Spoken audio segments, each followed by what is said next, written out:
2 hours later, the sound of a jet tore through the skies. The crowd stood frozen, unable to breathe, unable to blink. Was this a dream? A vision? The same girl they had mocked, the one Zinab treated like dirt, was returning in a private jet? The kind they'd only seen on TV screens and magazine covers. Then she appeared. Not the trembling, rag-wearing girl with calloused hands, but a queen in her own right. Her diamond-studded gown glistened brighter than the sun, each gem catching the light and dazzling every eye. Her hair flowed in soft curls, crowned with a tiara so radiant it seemed forged for royalty. Even the air seemed to bow before her.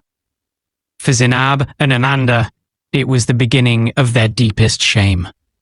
Their knees buckled, their stomachs churned. The same girl they had mocked, tortured, and humiliated now stood before them as a bride no one in their lineage could ever dream to become. Unable to hold it in, Zinab and Amanda collapsed to their knees before Dakes. Their tears poured like broken dams, their voices trembling with desperation. Amanda crawled forward, clutching at Dakes' trousers. "Please, please, marry me," she begged, her voice cracked with regret. "I was the first person your heart chose. Don't throw me away. I'm the one you loved first." The crowd hissed at her shamelessness. Mothers pulled their children closer, whispering, "See what greed does to the heart. See what wickedness brings." But Dakes held Vera's hand firmly, his grip unshakable. He looked down at Amanda with a calm, devastating smile. "Let's move to the venue," he said, his voice rich with finality. "Today is our wedding." The Collington Event Centre shimmered like a dream. Crystal chandeliers sparkled overhead.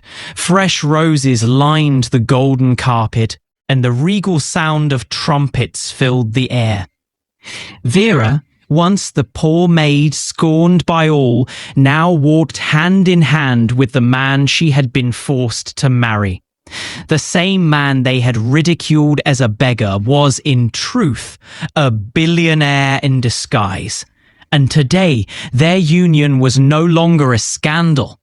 It was a revelation.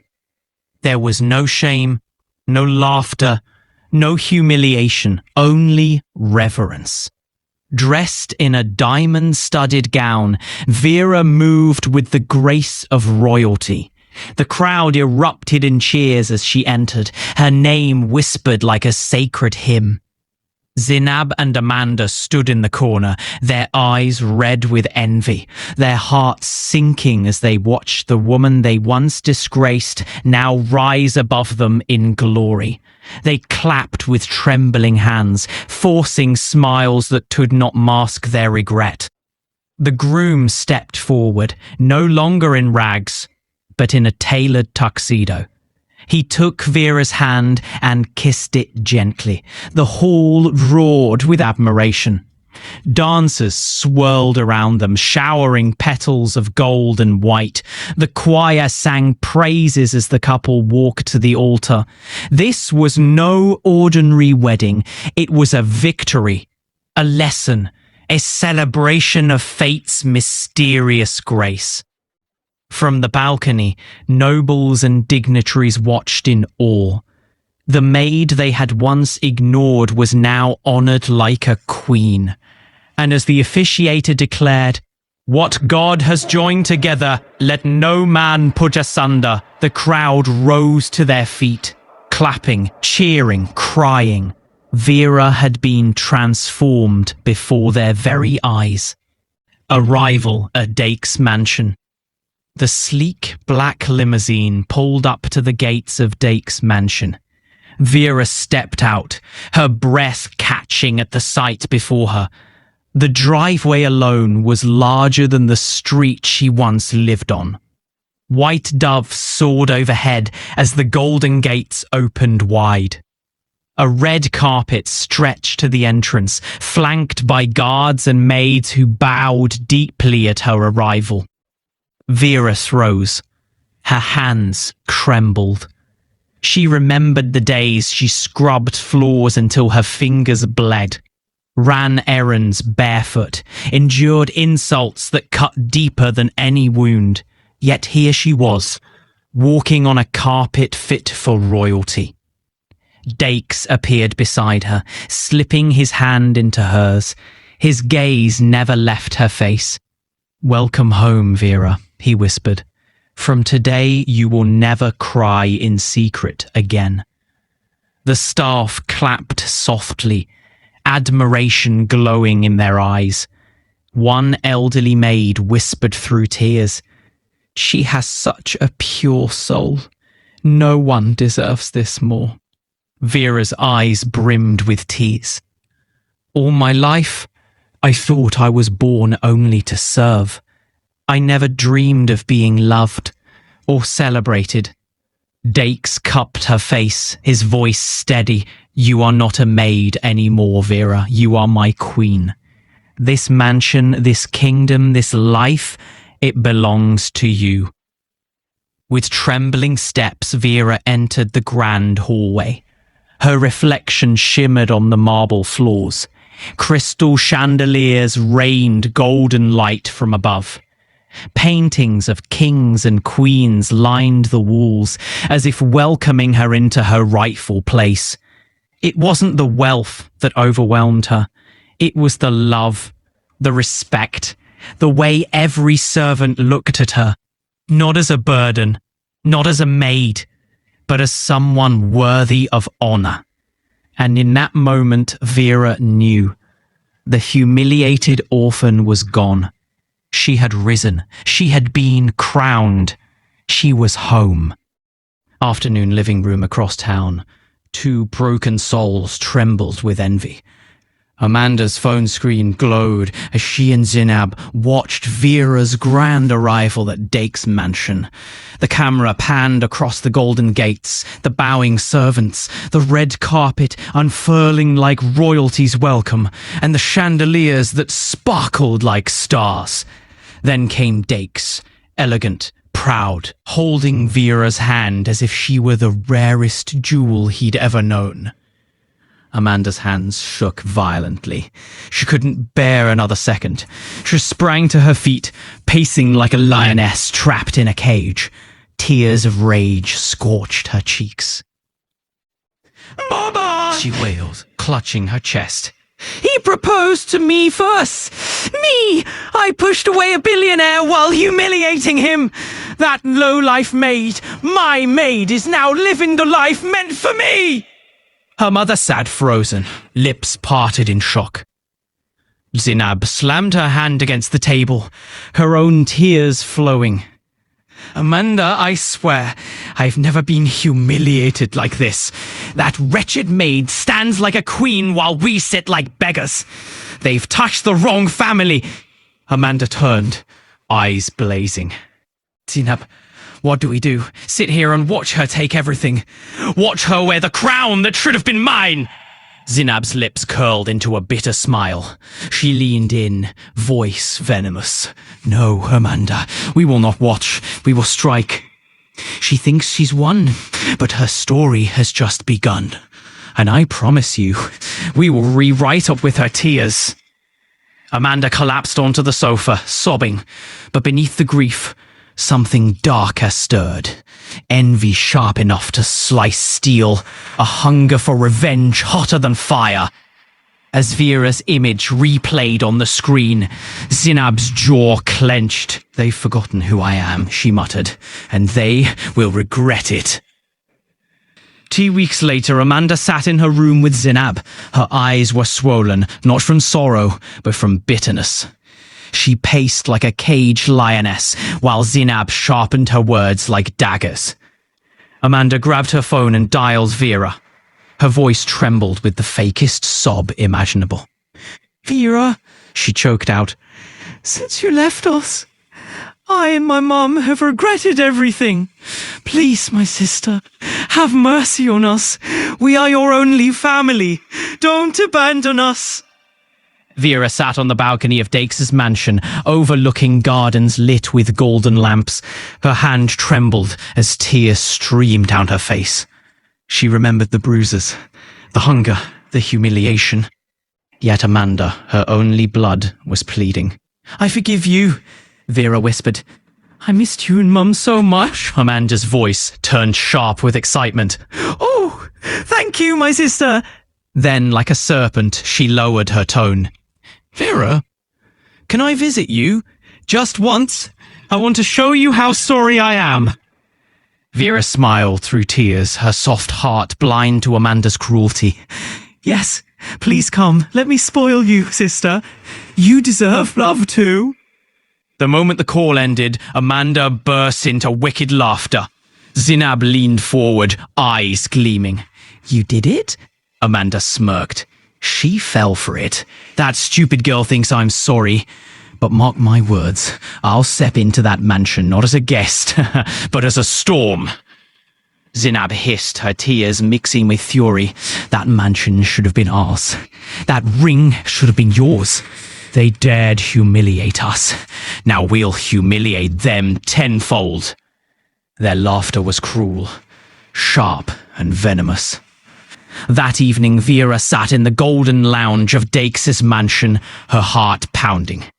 She had just ended the call with Amanda, and the echo of fake sobs still haunted her. Dakes, fresh from a business meeting, sipped wine calmly, but his sharp eyes scanned her face, sensing the storm within. "Darling," Vera began, voice trembling. "Amanda called me today." Dakes froze, glass midair. His brow arched. "Amanda? The same Amanda who tossed you like a rag, who called you unworthy, who humiliated me?" Vera's lips quivered. "She cried, said she regrets everything. She begged for forgiveness." Dakes placed the glass down slowly. "And you, soft-hearted Queen Vera, want to open the gates of this mansion to wolves who once starved you in the cold? Forgiveness is noble. Foolishness is deadly." Vera clutched his hand. "I know they were cruel, but she said I'm her only family. I can't erase blood from my heart. Maybe they've changed." Dakes chuckled bitterly. "Changed? Snakes don't grow feathers. They shed skin and come back shinier." His sarcasm cut deep, but his eyes softened. "I built you this world so you'd never bow again. And now you want to bring your former masters into it?" Vera rested her head on his chest. "I don't want them to rule me. I want to show them love is stronger than cruelty." Dake sighed, brushing her hair gently. "For you, I'll move mountains. But if they dare hurt you again, I'll bury their names so deep history will forget them." Vera smiled weakly. "Thank you, my love." Dakes tilted her chin.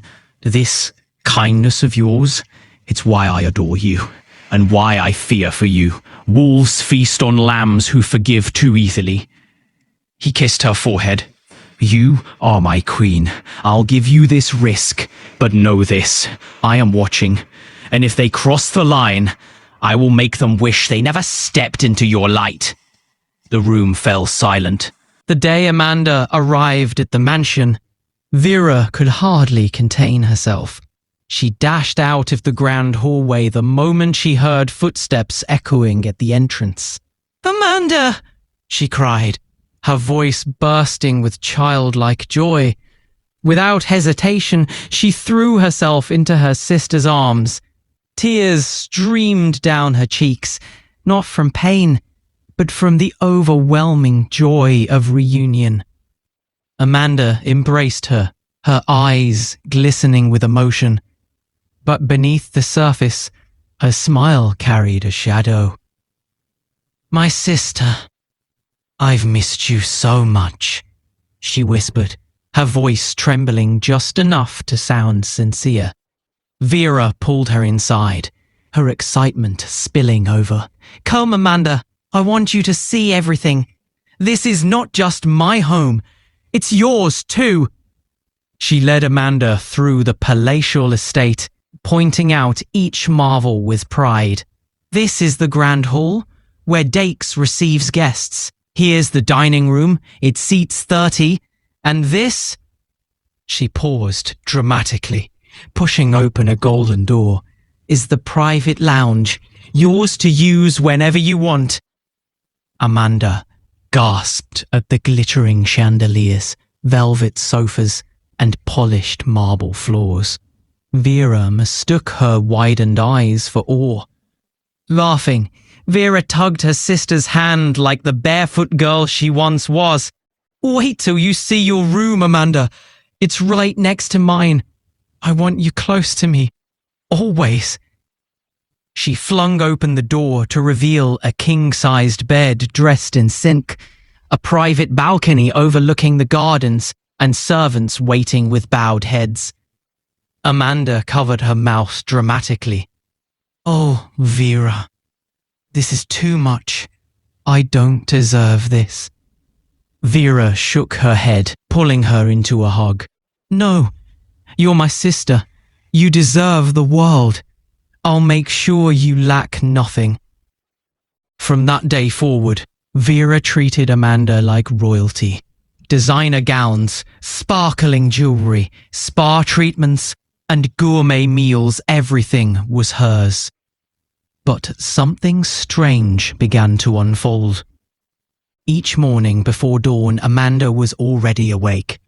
While Vera lingered in bed, Amanda would slip into her room, sitting at her side like a guardian angel. Do you need anything, Vera? Tea? Breakfast in bed? A massage? You must relax.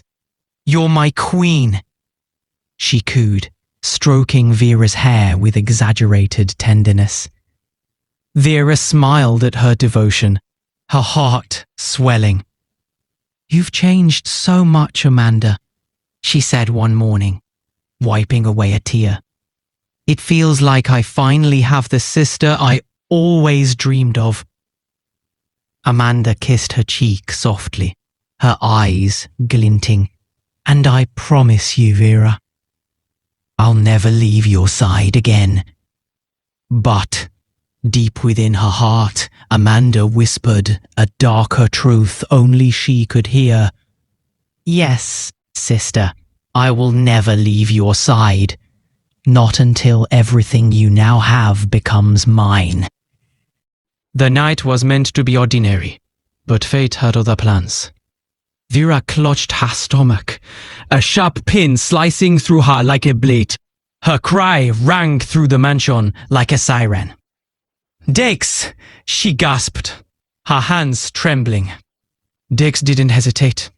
He bolted from his study, scooped her into his arms as if she were made of glass. Don't worry, my love. I've got you. Nothing will happen to you. Her voice cracked as he rushed her down the marble steps. Amanda's scream followed, her face painted with fear, but her eyes glimmered with something darker. The drive to the hospital blurred into chaos. Dix carried Vera in like a wounded child, refusing to let go until the doctor sternly ordered him back. His shirt was soaked with her tears, his hands trembling. In the waiting room, time became torture. Dix paced like a soldier on burning coals, his breath shallow, his palms restless. Amanda sat beside him, her hand grazing his arm in false comfort. Calm down, Dix, she whispered. Vera is strong. She'll be fine. Her voice broke just enough to sound sincere, but her eyes flickered with envy. Then the door opened. The doctor stepped out slowly, his expression heavy, his eyes avoiding theirs. Dix's knees buckled. Doctor, he rasped, how is my wife? Please tell me she's fine. The doctor sighed. She lost the pregnancy. She was 2 months along. Her womb was severely affected, but narrowly escaped permanent damage. She'll need time, her body, and her heart. The words hit Dix like a thunder. His mouth opened, but no sound came. His strong frame felt suddenly fragile. He turned to Amanda, searching her face for comfort, but found only shadows. Amanda gasped, pressing her hand to her chest. "Oh no, God, no!" she cried, tears streaming down her cheeks. Moments later, Vera was wheeled out. Her face was pale, her eyes hollow. She didn't speak, didn't glance at anyone. She was lost in a world where dreams had been torn apart. Diggs knelt beside her bed, taking her cold hand. "My love, I'm here. I'll always be here. Please don't leave me behind in your silence." His voice quivered, tears soaking her hand, but Vera didn't respond. Her lips trembled. Her eyes stared blankly at the ceiling. She was shattered, lost to herself, lost to joy, lost to the woman she once was. Amanda stood in the corner, biting her lips until they bled. She wailed louder than Vera, rushing to hold her sister's shoulders. "Vera, oh my God, why? Why would God allow this?" she sobbed, pressing her face into Vera's arm. But in her heart, she whispered, "This is just the beginning." The days that followed were drenched in silence. Vera refused food, refused comfort, refused even Dacre's touch. At night, she lay motionless, her eyes fixed on the wall, silent tears tracing paths down her cheeks. Dakes was unraveling too, steadfast, shielding her from the world, whispering love into the silence, even when she gave no reply. His heart bled, but his devotion never wavered. Amanda was always present. She cried with Vera, held her when Dakes wasn't there, whispered soft promises of sisterhood, her voice tender, her touch gentle. But behind every tear, behind every hug, behind every word was something else. A hunger, a plan, a storm waiting to rise. A few days later, the mansion's dining hall glowed with warmth. Golden light bathed the velvet curtains, and the air carried the rich aroma of Amanda's pepper soup, a dish she had lovingly prepared, as she had done every evening since Vera's loss. Vera, slowly rediscovering her laughter, leaned back in her chair, a faint smile on her lips as Amanda placed the steaming bowl before her. But before she could lift her spoon, Dacre's voice sliced through the gentle clinking of cutlery. "Amanda," he said, his tone sharp and unwavering, "tonight you'll eat the soup you prepared, and my wife will take the one the chef made especially for her." The words dropped like a hammer. Amanda froze. Her hands trembled. Vera turned to her husband, her brow furrowed in confusion. "Oh, my love," she whispered, her voice soft but protective. "Why are you saying that?" "Amanda knows how to prepare it better. I've always enjoyed her soup. It comforts me." But Dacre's jaw clenched. "Vera, this isn't about taste. It's about trust. Amanda will eat what she cooked." Vera's heart skipped. She saw the storm in his eyes, something rare, something dangerous.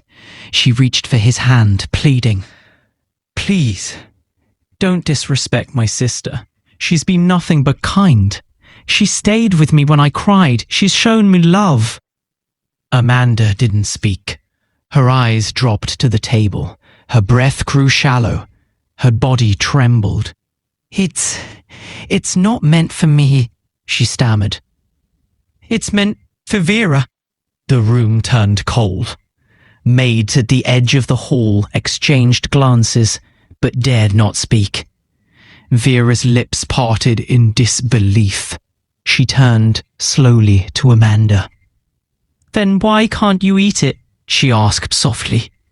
"If you made it for me, why not share it with me?" Amanda clasped her fingers, shaking her head. "No, Vera, it's not for me. I can't eat it." The grandfather clock ticked louder. The air thickened. Dacre slammed his palm against the table. His voice thundered. "If you don't eat that soup right now, Amanda, I swear I'll involve the police." Silence fell like a curtain. Vera flinched. Amanda's face drained of colour. Her lips quivered as if struck by lightning. Tears welled in Vera's eyes. Her voice cracked. "Amanda, please, don't make me believe. Don't make me doubt the bond we've built. If there's nothing wrong, just eat it with me." Amanda pulled back, shaking violently. Her silence screamed louder than any denial. Dacre's eyes darkened. His suspicion had evolved into something deeper, crueler, more dangerous. "You wanted her to eat this," he muttered, voice low and sharp. "But you won't touch it yourself. Why, Amanda? Why?" Vera clutched her chest. Her breathing grew heavy. The cruel possibility began to take shape. The woman she had defended with her heart, the sister she had welcomed into her world, might not be innocent. Tears rolled down her cheeks.